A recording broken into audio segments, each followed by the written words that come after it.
脂肪肝唔使嘥錢買一堆藥，今日教大家一招咧嚟應對。而家咧體檢啊，好多人都會查出脂肪肝。咁好多朋友咧就覺得脂肪肝又唔痕又唔痛，無非就肥啲啦，血脂高啲啦。咁但係咧，如果長期放任唔管佢咧，有可能咧就向肝硬化甚至肝癌呢一方面去發展。咁另外咧，有脂肪肝嘅人咧，由於佢嘅代謝能力會下降，咁往往咧容易引起高血脂、動脈硬化、肥胖呢啲問題。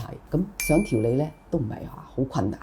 大家咧記好一個咧3-7支肝丸就得啦。中醫認為啊，呢個脂肪肝啊，多數咧同呢個肝鬱脾虛係有關嘅。咁呢個肝咧係主疏泄啦，脾咧就主運化。咁啊，肝氣鬱結同埋脾不運化咧，咁呢個痰濕咧就容易淤到喺呢個肝臟嗰度。咁呢個時候咧，用呢個國藥準字號嘅3-7支肝丸咧，就嚟對症調理啦。佢係由呢個3-7啦、白術啦、澤瀉等11味嘅中藥嚟組成嘅。咁啊，具有健脾化濁、去痰軟堅嘅作用。咁係一個純中藥嘅成分嚟嘅，對肝臟咧冇乜太大嘅負擔，特別適合嗰啲啊肝鬱脾虛導致嘅一個脂肪肝啊、高血脂啊呢啲朋友嘅。咁啊，大家咧就可以按療程咧服用佢一段時間。咁大家記得未咧？